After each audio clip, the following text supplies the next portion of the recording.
হ্যাঁ ভোট জিতলে সারা দেশে আসলে কি ঘটবে? আচ্ছা, 12ই ফেব্রুয়ারিতে আপনার হাতে যে ব্যালট পেপার ধরিয়ে দেওয়া হবে, যেখানে লেখা হ্যাঁ নাকি না, সেখানে আপনি কি করবেন? এই একটা সিল বা একটা টিক চিহ্ন কি আসলেই দেশের পুরো পরিস্থিতি বদলে দিতে পারবে, নাকি ওপরে ফিটফাট আর ভেতর দিয়ে সেই পুরনো সদরঘাটি থেকে যাবে? এত বছর পর দেশে আবার গণভোট হতে যাচ্ছে, কিন্তু ব্যালট পেপারে যে প্রশ্ন থাকবে তার আড়ালে রয়েছে বিশাল পরিবর্তনের নকশা। 84টি পয়েন্টের মধ্যে প্রায় 48টি তো সরাসরি সংবিধানের হৃৎপিণ্ডে হাত দেবে। কিন্তু একবার যদি হ্যাঁ জয়যুক্ত হয়, তাহলে পরের দিন সকাল থেকে দেশটা কেমন হবে? আপনার নাগরিক অধিকার, আপনার ভোট, এমনকি আপনার জাতীয় পরিচয় সব কি ওলটপালট হয়ে যাবে? আমাদের এই পলিমাটির দেশে এর আগেও এমন গণভোট হয়েছে। সেই 1977 সালে জিয়াউর রহমানের আমলে প্রথম যখন জনগণের কাছে জানতে চাওয়া হলো আপনারা কি প্রেসিডেন্টের উপর আস্থা রাখেন, তখন উত্তর এসেছিল 98.9% হ্যাঁ। এরপর 1985 সালে এরশাদ সাহেবও একই পথে হাঁটলেন, ফলাফল 72%-এর বেশি হ্যাঁ। আর শেষবার 1991 সালে খালেদা জিয়ার সময় যখন রাষ্ট্রপতি শাসিত সরকার থেকে সংসদীয় গণতন্ত্রে ফেরার প্রশ্ন এলো, তখনও জনগণ হ্যাঁ বলেছিল। কিন্তু এবারের ব্যাপারটা আগের তিনবারের চেয়ে সম্পূর্ণ আলাদা, কারণ এবারের বাজিটা অনেক বড়। এবারের গণভোট হচ্ছে জুলাই সনদ বাস্তবায়ন। এই সনদে হ্যাঁ ভোট জেতা মানে একজন ব্যক্তি বা একটা দলকে ক্ষমতায় রাখার পাশাপাশি পুরো রাষ্ট্র কাঠামোকে ভেঙে চুরে নতুন করে গড়ে তোলা।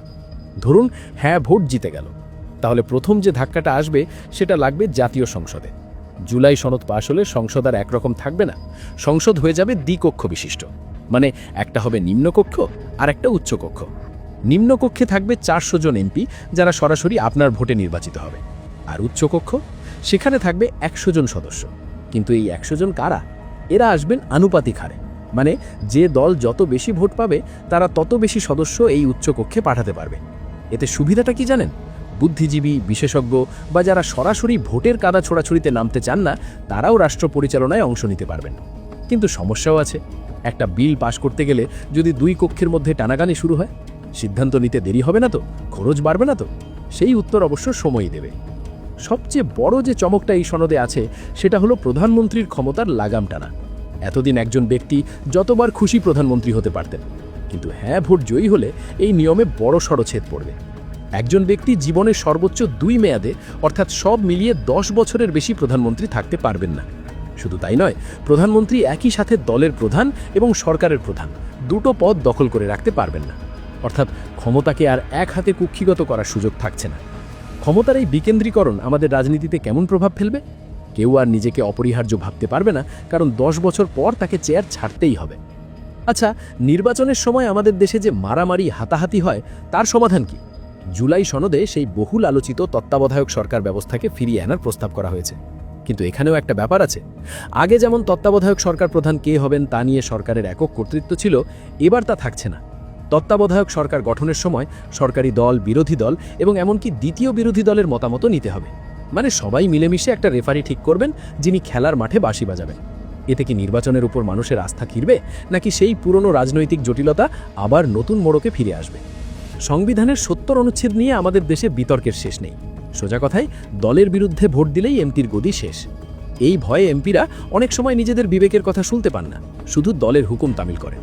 কিন্তু গণভোটে হ্যাঁ জিতলে এমপিরা কিছুটা হলেও মুক্তির স্বাদ পাবেন। বাজেট বা অনাস্থা প্রস্তাব ছাড়া অন্য যে কোনো বিষয়ে তারা দলের সিদ্ধান্তের বাইরে গিয়ে ভোট দিতে পারবেন। আচ্ছা, এতে করে সংসদে কি আমরা আরও বেশি তর্ক বিতর্ক আর গঠনমূলক আলোচনা দেখতে পাবো, নাকি এমপিরা এই সুযোগে দলের ভেতর বিদ্রোহ শুরু করবেন? রাজনৈতিক দলগুলো কি এই স্বাধীনতা মেনে নিতে পারবে? এবার আসি রাষ্ট্রপতির ক্ষমতায়। আমাদের দেশে রাষ্ট্রপতি মানেই অনেকটা পুতুলের মতো পদ। প্রধানমন্ত্রীর পরামর্শ ছাড়া তিনি প্রায় কিছুই করতে পারেন না। কিন্তু নতুন প্রস্তাবে রাষ্ট্রপতিকে আর পুতুল হয়ে থাকতে হবে না। প্রধানমন্ত্রী, প্রধান বিচারপতি নিয়োগের মতো গুরুত্বপূর্ণ কাজগুলো তিনি নিজের ক্ষমতায় করবেন। এমনকি সাংবিধানিক প্রতিষ্ঠানগুলো, যেমন নির্বাচন কমিশন, মানবাধিকার কমিশন, পিএসসি, দুদক, এগুলোর প্রধান নিয়োগের ক্ষেত্রেও রাষ্ট্রপতির হাত শক্তিশালী করা হয়েছে। প্রধানমন্ত্রীর পরামর্শ ছাড়াই তিনি এসব নিয়োগ দিতে পারবেন। অর্থাৎ ক্ষমতায় ভারসাম্য আনার একটা বড় চেষ্টা এখানে আছে। আবার রাষ্ট্রপতিকে চাইলেই হুট করে অভিশংসন বা পদচ্যুত করা যাবে না। তার জন্য সংসদের 2 কক্ষেরই 2/3 ভোট লাগবে। অর্থাৎ রাষ্ট্রপতির চেয়ারটা আগের চেয়ে অনেক বেশি ওজনদার হতে যাচ্ছে। বিচার বিভাগের দিকে তাকালে আরও বড় পরিবর্তনের আভাস পাওয়া যায়। এতদিন উচ্চ আদালতের সব কার্যক্রম ঢাকা কেন্দ্রিক ছিল, কিন্তু জুলাই সনদ পাশ হলে হাইকোর্টের বেঞ্চ ঢাকার বাইরেও বসবে। কুমিল্লা, ফরিদপুর এমন সব বিভাগে হাইকোর্টের বেঞ্চ স্থাপন করা হবে। মানে বিচার চাইতে আর সবাইকে কষ্ট করে ঢাকায় দৌড়াতে হবে না।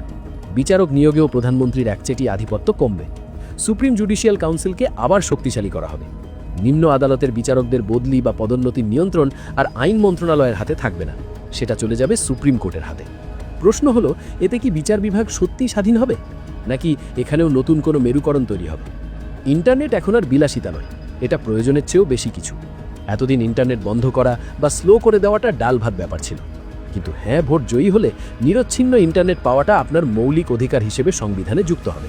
মানে সরকার চাইলেই যখন তখন আর ইন্টারনেটের শাটডাউন করতে পারবে না। শুধু তাই নয়, আপনার ব্যক্তিগত তথ্যের সুরক্ষাও হবে সাংবিধানিক অধিকার। ডিজিটাল যুগে এর চেয়ে বড় স্বস্তি আর কি হতে পারে? আমাদের জাতীয় পরিচয়ও বদল আসতে পারে। সংবিধানে আমাদের পরিচয় ছিল বাঙালি, নতুন প্রস্তাবে নাগরিক হিসেবে আমাদের পরিচয় হবে বাংলাদেশি। এটা নিয়ে আবেগ আর যুক্তির লড়াই বহু পুরনো। আর ভাষার ক্ষেত্রেও আসছে পরিবর্তন। শুধু বাংলা নয়, দেশের সব ক্ষুদ্র নৃগোষ্ঠীর মাতৃভাষাকেও সাংবিধানিক স্বীকৃতি দেওয়া হবে। এটা কি অন্তর্ভুক্তিমূলক বাংলাদেশের পথে একটা বড় পদক্ষেপ নয়? ধর্মনিরপেক্ষতা নাকি ধর্মীয় স্বাধীনতা? সংবিধানে রাষ্ট্র পরিচালনার মূল নীতিতেও হাত দেওয়া হচ্ছে। ধর্মনিরপেক্ষতার জায়গায় সব সম্প্রদায়ের সহাবস্থান এবং যথাযথ মর্যাদার কথা বলা হচ্ছে। আর সমাজতন্ত্রের বদলে আসবে সামাজিক ন্যায় বিচার, অর্থাৎ রাষ্ট্র পরিচালনায় নীতিগত বড় একটা শিফট হতে যাচ্ছে। এবার একটু প্রশাসনিক পরিবর্তনের কথায় আসি। ক্ষমতার বিকেন্দ্রীকরণের কথা আমরা অনেক শুনি, কিন্তু বাস্তবে দেখি উল্টোটা। এই সনদে জেলা পরিষদ বা স্থানীয় সরকারকে আরও শক্তিশালী করার কথা বলা হয়েছে। আর হ্যাঁ, কুমিল্লা ও ফরিদপুর নামে দুটি নতুন প্রশাসনিক বিভাগ তৈরির প্রস্তাবও আছে। এতে কি প্রশাসনিক কাজকর্মে গতি আসবে, নাকি আমলাতান্ত্রিক জটিলতা বাড়বে আরও বেশি? তাছাড়া এত কিছু কি এত সহজে হবে? হ্যাঁ ভোট জেতার পর এই সংস্কারগুলো বাস্তবায়ন করতে হবে মাত্র 180 দিনের মধ্যে, মানে 6 মাস। এই 6 মাসের মধ্যে সংবিধান কাটাছেড়া করা, নতুন আইন পাশ করা, কমিশন গঠন করা, সব কি সম্ভব? যদি সম্ভব না হয় তখন কি হবে? আর যদি না ভোট জয়ী হয়, তাহলে কি সব আগের মতোই থাকবে, নাকি নতুন করে রাজনৈতিক অস্থিরতা তৈরি হবে? বিএনপি বা জামায়াতের মতো বড় দলগুলো এই গণভোট নিয়ে কী ভাবছে সেটাও কিন্তু দেখার বিষয়। কেউ কেউ হয়তো চাইবে না তাদের ক্ষমতায় আসার পথে এত কাঁটা বিছানো থাকুক। বিশেষ করে দ্বিকক্ষ বিশিষ্ট সংসদ বা প্রধানমন্ত্রীর ক্ষমতার মেয়াদ নির্ধারণ, এগুলো অনেক বড় দলেরই মাথা ব্যথার কারণ হতে পারে। নির্বাচন কমিশন গঠন নিয়েও কিন্তু বড়সড় সার্জারি হবে। এতদিন সার্চ কমিটি ছিল অনেকটা সরকারের পছন্দের লোক বসানোর যন্ত্র, কিন্তু নতুন নিয়মে স্পিকারের নেতৃত্বে বিরোধী দলীয় নেতা, প্রধানমন্ত্রী এবং বিচারপতির সমন্বয়ে কমিটি হবে। এতে কি নির্বাচন কমিশন মেরুদণ্ড সোজা করে দাঁড়াতে পারবে, নাকি সেই পুরনো খেলারই নতুন নিয়ম হবে?